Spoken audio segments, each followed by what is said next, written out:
So let's talk about some of the new things happening in Richmond. Richmond has a lot. In fact, Richmond's been in the news quite a bit, and part of that is because there's so much going on in Richmond.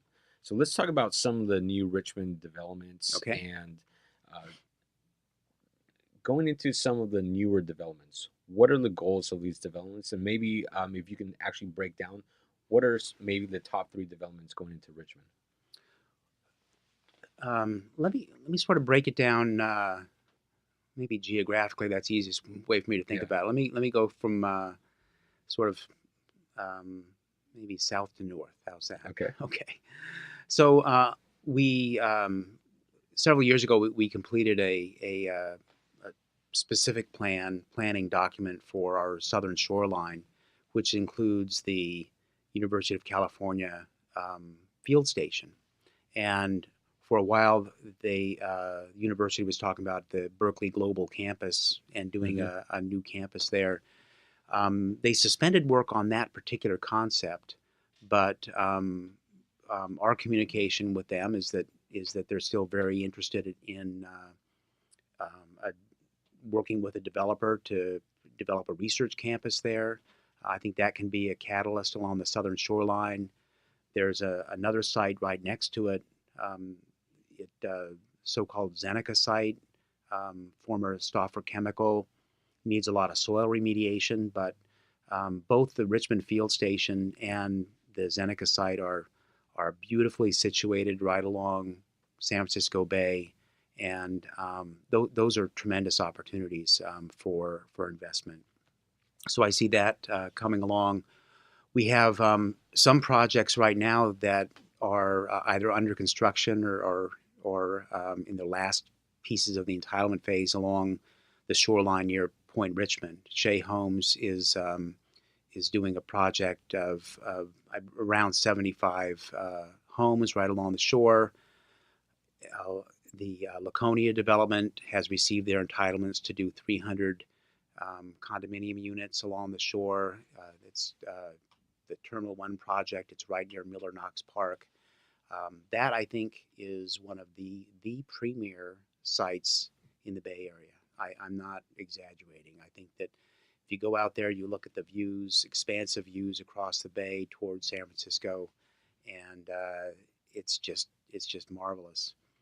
It's Um, always nice to hear when housing is going yeah, in. it is. Housing, in a definitely a housing crunch, and the city council is very much wanting to increase the housing supply.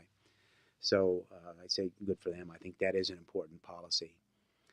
Um, moving a little bit to the north, we have our downtown development. Right now, we're in contract with a developer for development right near the BART station.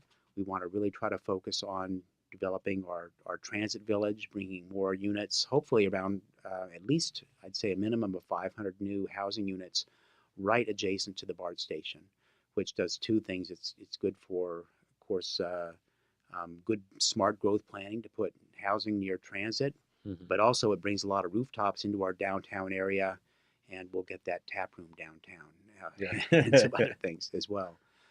Um, so there's that. Hilltop Mall was recently purchased about a year ago.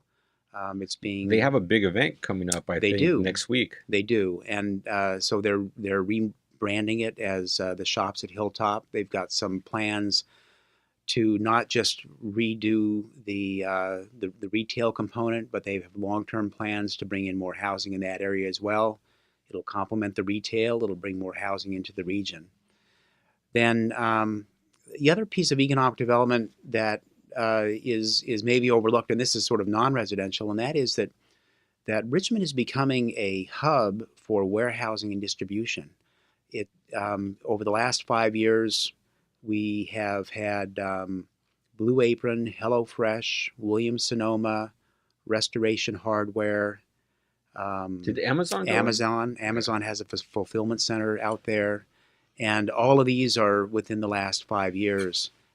Part really of this new economy that is around getting on your computer and ordering a meal and having it on your doorstep the next day, or getting a piece of merchandise It's that very way. convenient. Yeah. It is convenient, and Richmond has, in talking to these folks about their location decision, Richmond is well situated to get to Marin County, moving up to Solano County, down in the entire East Bay. So it's really a terrific location Yeah, for I that. I live in Richmond right now, Okay, and I tell people it's one of the best priced areas in the entire Bay Area right now.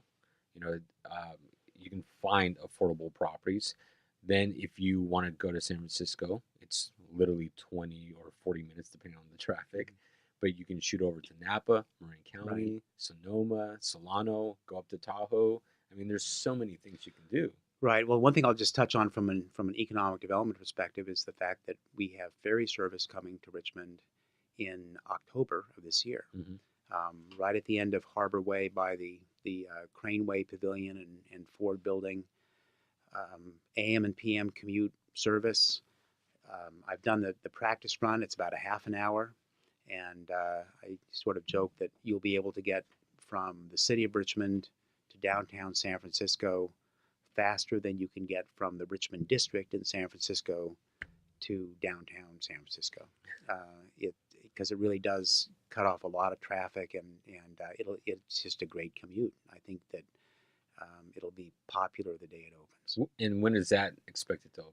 in October of 2018 this year. In Okay, fact, the a few ferry months away. terminal ferry terminal is under construction right now, and the boats are being built. And I love taking the ferry, but I've always had to go to, really, you have to go to Vallejo from to here, then take from the here, the ferry. best thing is to go to Vallejo, but you'll be able to get on the ferry in Richmond.